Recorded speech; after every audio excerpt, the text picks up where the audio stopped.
자, 12월 16일로 얘기했죠. 총파업에 나서겠다고 한상균 위원장 끝까지 선동하면서 오늘 조계사를 떠났습니다. 수갑에 채워졌습니다. 그리고요, 많은 분들이 많이 걱정했었는데 경찰 버스에 불을 붙이려 했던 사람 결국 잡혔네요. 덜미가 잡힌 끝에 오늘 목포지방법원에서 구속됐습니다. 관련된 얘기 나눠보겠습니다. 이동영 차장. 네. 자, 지금 한상균 위원장 상황이 어떤지 좀 봤으면 좋겠네요. 예, 한상균 위원장이 오늘 조계사에서 전격 체포가 됐고, 네. 현재 약 7시간 넘게 이 서울 남대문 경찰서로 연행이 돼서 조사를 받고 있습니다. 네. 예상했던 대로지만 묵비권을 행사하면서 경찰의 혐의 추궁에 대해서 일체 대답을 하지 않고 있는 것으로 전해지고 있습니다. 네. 단식 중이다 보니까 식사도 거르고 계속해서 중간에 휴식을 취해가면서 질문을 계속 던지고 있지만 네. 계속 인적사항에 대한 것 이외에는 전혀 답변을 하지 않고 있다고 전해지고 있습니다. 손수 변호사. 네. 보통 저렇게 피의자가 돼서 조사받을 때는 변호인의 조력을 받게 돼 있잖아요. 네, 받을 수 있죠. 네. 네, 받을 수 있고, 더군다나 이제 지금 2명의 변호사가 이제 네. 조사에 참여함으로써 이제 조력을 하고 있는 것으로 알려져 있는데요. 네. 이제 저녁 식사 시간입니다. 따라서 식사를 안 하는 것을 알려져 있습니다만, 식사 후에 또 저녁 시간에 또 조사를 할 수가 있겠고요. 또, 네. 혹시라도 이제 심야 시간에 조사를 하게 되면은 최근에는 이제 동의서를 받은 다음에 조사를 하거든요. 네. 그런데 동의서에 서명을 해줄지 여부도 좀 궁금한 점이고요. 또한 묵비권을 행사하고 있지만 어쨌든 여러 가지 질문이라든지 그런 것을 던질 수 있기 때문에 조사를 좀 집중적으로 할 것으로 보이고 또한 지금 오늘 집행한 것은 이제 법원이 발부했던 그런 재판 진행을 위한 구속영장이 아니라 검찰이 발부받았던 체포영장이거든요. 따라서 체포영장을 집행해서 이제 체포했기 때문에 조사 후에 결국은 구속영장을 48시간 내에 청구를 해야 됩니다. 그래서 그 과정에 있어서의 사전적인 조사가 이루어지고 있지 않나라고 생각이 됩니다. 자, 그럼 저희 채널 A와 동아일보가 단독으로 변호인들을 인터뷰를 했습니다. 군내 식당에서 점심을 갖다 줬는데 거부하고 있다. 소금을 달라고 요구하고 있다는 건데요. 이동영 차장. 네. 단식을 그다음 계속 해왔잖아요. 그렇습니다. 경찰서 가서 단식을 당분간 계속할 뜻으로 보이네요. 체포되기 직전에 기자회견을 했던 그 발언들을 조금 검토를 해보면요. 한상균 위원장이 앞으로 감옥에 가서도 계속해서 투쟁을 해 나가겠다. 이런 그런 취지의 발언들을 했거든요. 그 내용은 본인이 체포되기 전까지 열흘 가까이 단식으로 투쟁을 해왔다. 이렇게 밝혀왔고요. 네. 그러다 보면 그 연장선상에서 수감돼 있는 동안에도 계속 단식을 통해서 자신의 주장을 펴나가겠다. 이런 의지로 해석이 됩니다. 자, 저는 이제 민주노총 산하에 어떤 법률 회사가 있는 줄은 몰랐는데요. 일단 지금부터 공개할 영상은요. 장종오 변호사입니다. 한상균 위원장을 위해 법률적 조력을 하고 있는데 민노총 산하에 있는 그 기관 소속이라고 하는군요. 일단 이 얘기를 직접 들어보고 더 이어가 보겠습니다. 발표한 그런 내용들인 것 같습니다. 지금 1차 조사 지금 하고 또 이따 또 조사를 하니까 자세한 건 제가 지금 다 말씀드릴 만한 건 아니고 약간 쉬어야 될 것 같아요. 여전히 단식하고 계시면 소금 드셔야 될 것 같아요. 이것도 역시 수사 내용이니까 제가 지금 말씀드릴 만한 내용은 아니고요. 조사 내용이 제가 지금 다 아는 게 아니니까 아직 수사 중이니까. 네, 자 손소 변호사. 네. 그러니까 묵비권을 행사한다는 게 처음에 신원 확인을 위해서 주소, 이름, 주민번호 이런 거 묻잖아요. 네. 그런 것부터 아무것도 말을 안 한다는 건가요? 일단은 묵비권이라고 하는 것은 이제 권리죠. 권리기 네. 때문에 그걸 강요할 수는 없습니다. 네. 강제로 이제 진술해라라고 강요할 수는 없는 것이고요. 네. 따라서 묵비권 행사하는 것 자체를 어떻게 비난하기는 어려운 상황이죠. 네. 또한 지금 말씀하신 대로 본인에 대한 신원을 확인하기 위한 질문에도 답을 하지 않을 수도 있습니다. 네. 또한 그 후에 계속해서 여러 가지 범죄 사실에 대한 질문을 할 때 거기에 대해서도 질문하지 않을 권리가 있는 것이고요.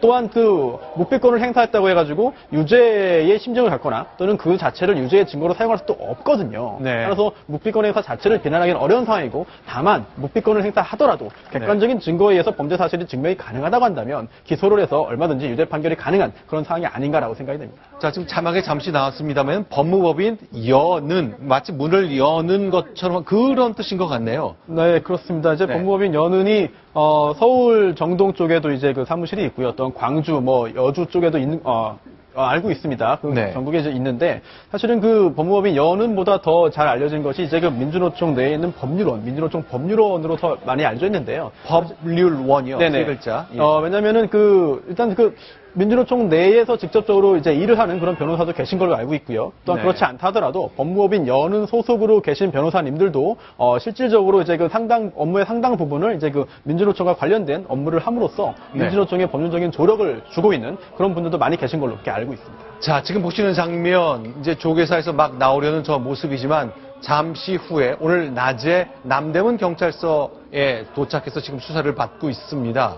자, 그런데 이제 남대문 경찰서 앞이 굉장히 복잡했어요. 아수라장처럼 됐었는데 지지하는 사람, 비판하는 사람 모두 많이 모였습니다. 그 영상으로 안내하면서 남대문 경찰서 상황 정리해 보겠습니다. 자, 왼쪽 오른쪽 화면이 분할되어 있죠. 예, 왼쪽에는 보수단체로 알려져 있는 어버이연합에서 한상균 위원장의 강력한 처벌을 촉구하는 그런 집회를 열었고요. 반면 민주노총 그 관계자들은 이 공안 탄압이다. 그리고 한 위원장에 대한 체포가 부당하다라고 주장을 하면서 맞불 시위를 펼쳤습니다.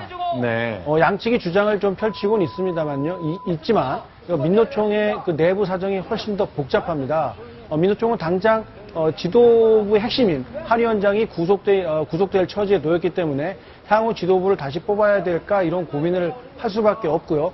16일 총 파업에 나서겠다고는 했지만 파업을 이끌어갈 동력이 사실상 마땅치 않은 상황이기 때문에 민노총 안에서는 이 위원장 선출과 그리고 16일 어떻게 총파업을 이끌어 나갈지 이런 것들 때문에 내부적으로는 상당히 진통을 겪을 것으로 보입니다. 많은 분들이 이제 오늘 오전 조계사에서 한상균 위원장이 보여준 행동들, 구호들, 외침들, 주장들 또는 궤변들 이런 것들이 이제 많이 속상해하는 분들도 있었습니다. 한상균 위원장의 생각을 좀 더 가까이 다가설 수 있었던 것 같은데요. 오늘 오전 조계사에서 있었던 일 좀 점검을 해봤으면 좋겠습니다.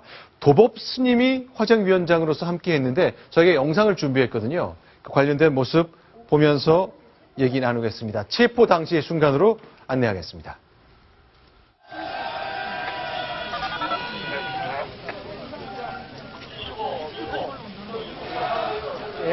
연행되기 전까지 기자회견장으로 들어서기 전에도 이 법당에 들려서 부처님께 예를 올리는 그런 모습을 보였습니다. 그 이후에는 지지자들하고 일일이 악수를 하고 호응을 하는 모습을 보이고 기자회견 마친 뒤에야 경찰 체포에 응하는 모습을 보였습니다. 마지막까지 수갑을 채우지 않기 위해서 지금 이렇게 저렇게 종교계에서 수갑 채우지 말 것을 요구하는 그런 네. 주장을 펼치기도 했습니다. 그리고 자, 나서야 네. 호송 버스에 몸을 실을 수가 있었습니다. 자, 옆에서 외치는 저 장면 다시 한번 봤으면 좋겠는데 수갑을 채우지 마십시오라고 말하는 것 그거는 왜 그런 건가요? 원래 채우면 안 되도록 되어 있는 건가요? 그렇지가 않죠. 네. 당연히 그 영장이 발부되어 있는 사람은 네. 무슨 위해를 본인이 할 수도 있고 본인에게 위해를 가할 수도 있는 상황이 경찰로서는 예방해야 되기 때문에 당연히 네. 그런 그 포승 장구를 사용을 할 수가 있습니다. 다만 네. 이 조계사 쪽에서는 그래도 어쨌든 조계사라는 엄연한 종교 시설 앞에서 이루어진 일이기 때문에 네. 이 경찰이 연행을 해 가더라도 네. 최소한의 예의를 지켜달라 이런 취지의 호승 수갑을 사용하지 말라 이런 취지의 말이 아니었을까 싶습니다. 네, 오늘 하루 종일 계속 질문이 이어졌던 건데요. 스스로 자수한 건지 아니면 체포된 건지 저 장면을 어떻게 봐야 됩니까? 이게 논란이 좀 있었죠. 네. 일단 체포영장이 집행된 것이기 때문에 체포고요. 또 다른 측면에서 보자면 스스로 걸어 나왔기 때문에 자수하느냐라고 할 수 있는데 형법에 자수에 대한 정의 규정이 있습니다. 형법 52조인데요. 죄를 범한 후 수사 책임이 있는 관서에 자수한 때는 형을 감경 또는 면제할 수 있다라고 되어 있습니다. 그런데 94년에 나온 대법원 판례가 하나 있습니다. 비록 이제 형법에서 정한 그런 자수의 외형을 갖추고 있다 하더라도 네. 실제로 범죄 사실을 부인하거나 아니면 진지하게 정말 그 죄를 뉘우치지 않는 경우에는 외형상 자수라 하더라도 이제 법률상의 그 감경 사유가 되는 진정한 자수가 아니다라는 대법원 판례가 있거든요. 따라서 네. 이번에 묵비권을 행사하고 범죄 사실을 자백하거나 뉘우치지 않는다고 한다면 외형상 자수의 그런 형식이 일부 있다 하더라도 형식적으로 실질적으로 자수로 인정받아서 형량을 감경받기는 어려울 것으로 보입니다. 자, 한상균 위원장 지금 주먹을 불끈 쥐고 민주노총 옷을 입고 비정규직 철폐라는 머리띠를 두르면서 결연하게 있습니다만 한 달 전 그가 주도했던 서울 도심 집회에 그것 때문에 구속되고 수사받는 사람이 계속 늘어나고 있습니다. 사진을 한 장 공개하겠습니다. 이건 이제 당시에 나와서 굉장히 많은 분들이 걱정했던 건데 경찰 버스가 있고요. 누군가 여기 비옷을 입고 서 있습니다. 그런데 여기서 불이 보이는데 버스 주유구에 불을 붙여 넣으려 했던 것으로 보이는 모습입니다. 지금부터 설명드릴 것은요. 오늘 지방에서 한 분이 구속 수감됐는데 이 사람은 같은 사람은 아닙니다만 같은 혐의로 구속된 겁니다. 그렇죠? 맞습니다. 네. 11월 14일 많은 폭력 사태가 빚어졌었는데요. 네. 그 중에서도 쇠파이프를 들고 경찰을 위협하든가 경찰 버스를 부수는 일, 그리고 거기에 더해서 네. 경찰 버스에 불을 붙이려고 하는 그런 장면들이 포착이 돼서 많은 국민들을 놀라게 했고, 그리고 수사당국에서도 누가 이런 폭력을 이끌었고 또 누가 실행을 했는지에 대해서 면밀한 조사가 있었는데 네. 오늘에서야 누가 저기에 불을 붙였는지 확인이 돼서 이 네. 사람을 이 사람의 구속 영장이 발부가 됐다, 이런 소식이 전해졌습니다. 자, 저 화면에 좀 봤으면 좋겠습니다. 지금 이제 버스에 밧줄을 걸어서 줄을 당기는 사람이 있는데요. 자, 경찰청에서 제공한 사진입니다.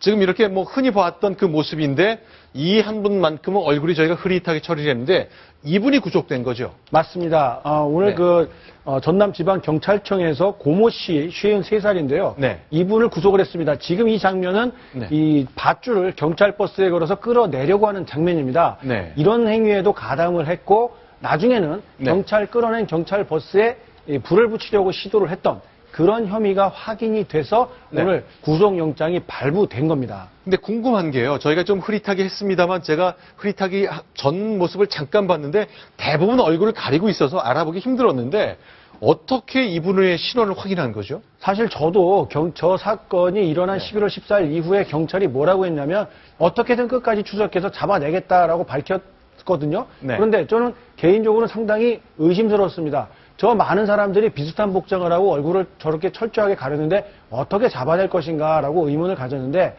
정말 면밀한 추적 끝에 신원을 확인했다고 하는데요. 이 검거된 고모 씨 역시 처음에는 내가 누군지 어떻게 알고 날 잡아가려고 하느냐라고 혐의를 완강히 부인했다고 합니다. 네. 하지만 저 사람이 집에서 출발할 때 입고 나왔던 옷, 그리고 이 집회 현장 부근에서 움직이면서 입었던 옷을 확인을 했고요. 네. 집 안에서는 얼굴을 가렸던 복면, 네. 그리고 신발 색깔, 네.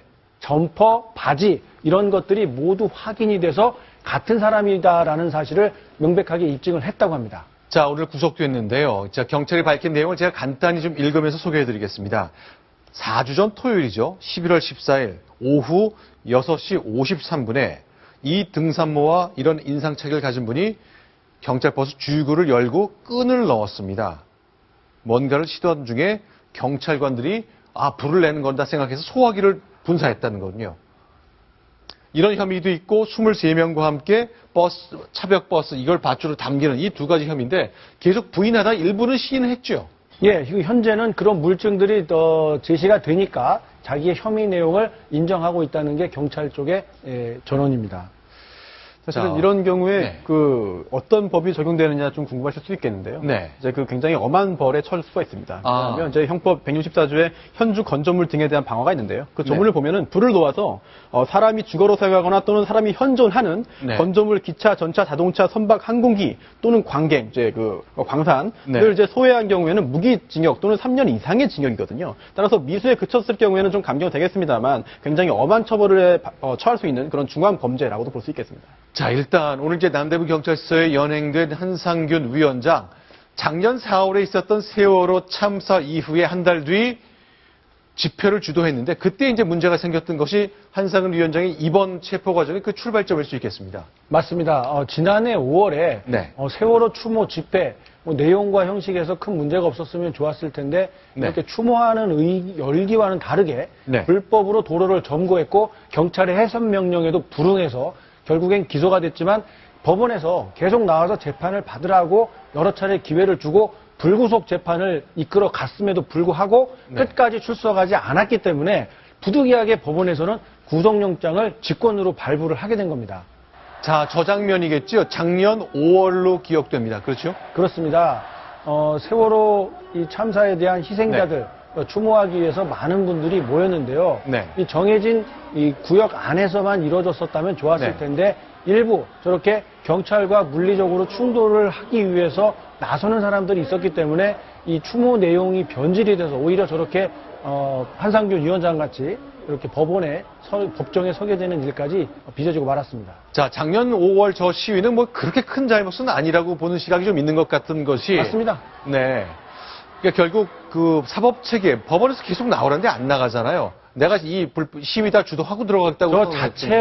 그날 저 시위 자체가 네. 큰 폭력으로 빚어졌거나 누가 네. 다치거나 경찰이 큰 피해를 입거나 한 게 아니었거든요. 다만 정해진 규칙을 위반했기 때문에 그 부분만큼만 책임을 지라는 내용이었는데 네. 법원에서 출석조차 하지 않으니까 도대체 네. 법을 어떻게 하는 것이냐, 네. 우롱하는 것이냐 이런 취지에서 이 구속영장을 발부한 것으로 보입니다. 자, 문제는 이제 진짜 심각한 문제는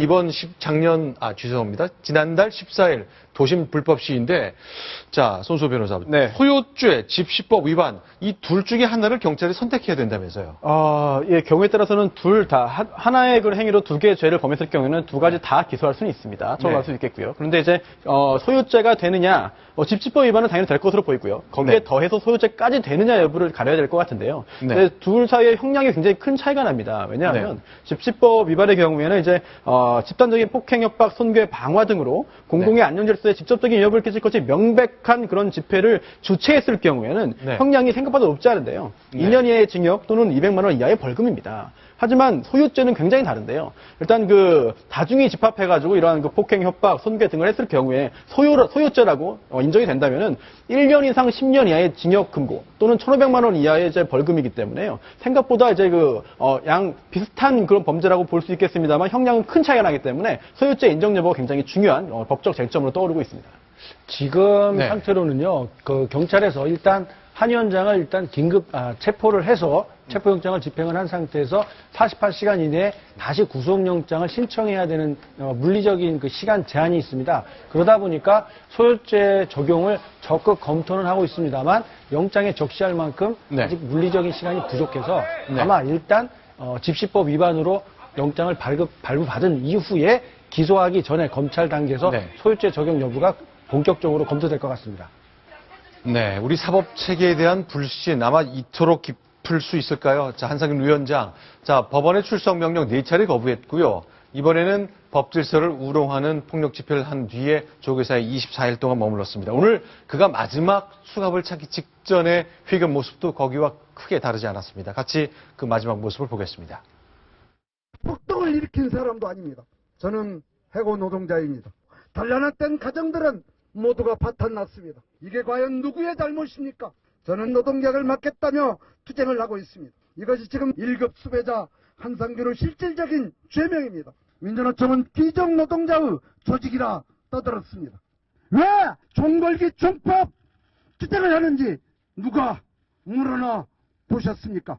백발이 성성한 백남기 농민이 병원에서 사경을 헤매고 누워 계시는데 어느 누가 잘못했다 말한 사람이 있습니까? 민주노총 조합원 동지들 노동계약제지 종법 투쟁을 완수하지 못하고 공권력에 의해 잠시 투쟁의 현장을 떠나게 되었습니다. 감옥과 법정에서도 투쟁을 계속할 것입니다.